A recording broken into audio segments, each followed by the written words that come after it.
Good morning, bonjour tout le monde. Thank you for the invitation to talk today. My colleague Tom Scott and I from London are really excited to be here to share our experiences with you at a moment of enormous change for us, so it'll be great to get your feedback on that.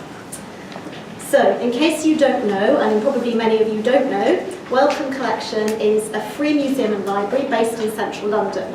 Our main aim is to challenge the way we all think and feel about health by connecting medicine, science, life and art. And as I said, we're in the middle of an enormous change. And what I thought I'd do today is just give you a little brief insight into some of that change. The place to start, I think, is with our recent past. So at the top here, this is how we have until very recently described our collections, along with the Osler as one of the world's major resources for the study of medical history. And underneath, you'll see how we describe our collection development policy from 2010. And I'll just give you a second, I hope you can read that, to just absorb it and absorb the tone and the content of that. Can you read that at the back? And then if we contrast that with our new vision and mission for Wellcome Collection that was published last year, 2017, which is, as I say, the new mission is to challenge the way we all think and feel about health by seeking out and preserving different perspectives through our collections and research, creating opportunities for people, and making thought-provoking content. If you put the two side by side, the contrast is really stark, both in tone and content. So the key change for us is from being a collection for its own sake to the change we want to make in the world with that collection.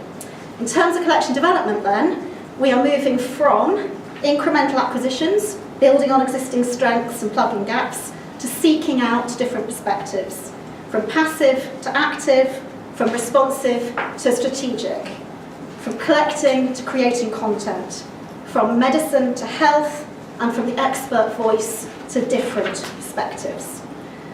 Tons of change for us, and I could spend all day talking to you about it, but I have precisely 15 minutes, so I will just unpack three aspects of that change for you, which I have labelled firstly, from plugging gaps to seeking out the unique and distinctive, from format-based decisions to overall significance assessment based on an understanding of the whole, from random voices by accident to diverse voices by design. And so, on to the first of those, from plugging gaps to seeking out the unique and distinctive. Our collections have their roots in the activities of the pharmaceutical entrepreneur Henry Wellcome. This is him in around 1890 when he was starting to amass his collections. His vision is still what underlies everything that we do. So when thinking about what to change, we nevertheless thought it was important to think about what to hold on to. We've been asking ourselves, what is our core identity as a collection? What do we want to preserve? What to challenge? Are there any foundational principles which we might have lost sight of over the years that we want to return to? So for us, that meant looking at the characteristics of Henry Wellcome's collecting. He was generally indifferent to concepts of quality or aesthetic merits. He avoided fashionable markets for collectors. He concentrated on unloved and offbeat areas where less money could be spent to greater effect. He actively sought out material, rooting it out from little-known sources, and he was more than happy to commission content if none existed. We also, of course, thought about elements of his approach we didn't want to keep, such as amassing more material than could ever be dealt with, we're still dealing with it, aiming at comprehensiveness, and a rather Whiggish perspective on the history of medicine. But many of the characteristics of his collection that I just mentioned are reinvented and reimagined in our new approaches to collecting. For example, in 1897, Henry Wellcome published his first domestic recipe book. At the time, no one was much interested in women's domestic medical practice, but his approach means that we now have an important collection of such manuscripts. The question for us is now not necessarily which 17th century recipe books which come up for sale we should add to the collection, although we do occasionally do a little bit of that, but instead, what is the 21st century equivalent of these recipe books? What different perspectives should we be collecting that no one else is? That's how we build on his legacy. So, for example, Since 2016, we've acquired a growing number of zines. I expect most of you know what these are, but in case you don't, they're self-published, not-for-profit booklets, leaflets or magazines with a limited print run, often less than 100 by definition, therefore rare. If we don't collect them, it's more than likely that they won't survive at all. They're also a rich vein for capturing different and non-expert perspectives on both physical and mental health, as here with a clutch around menstruation that we acquired recently. We have to seek out the content from distributors and individual sellers and in art bookshops, comic shops, zines, fests and fairs. They're very cheap, some £5 is not an uncommon purchase price, but resources required in terms of staff time, travel and expenses. This mirrors Henry Wellcome's collecting practices from the early 20th century.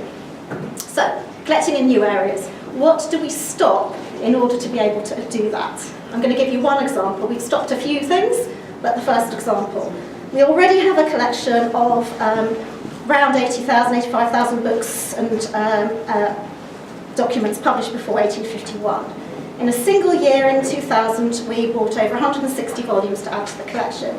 We had specialist rare book curators who managed a dedicated budget. Since 2011, we have had no rare books budget and no rare books librarian. Last year, we bought only 7 pre-1851 items. In 2013 and 2014, we bought none. So, we are moving away from the concept of incremental acquisition and gap filling in our existing strengths. Budget-driven decisions, spending up to limits, we don't do that anymore. We don't have numerical acquisition targets. We don't equate rare to old or valuable. We don't aim to be the biggest in our field, and we don't aim to be comprehensive. Online availability of digitised text has obviated the need for that. This should allow us instead to realign resource to seek out new and different materials. So that's the seeking bit. On to significance. From format-based decisions to overall significance assessment. Until 2016, we had lots of entirely separate teams and individuals acquiring material for the collection, each responsible for a particular format, subject area or time period. This presented us with many small silos of authority, expertise and resource. Sometimes they overlapped, duplicating effort. Sometimes things fell between the cracks. We were inconsistent with what we considered to be in scope. Neither were we able to see the entire picture of what was being acquired and why.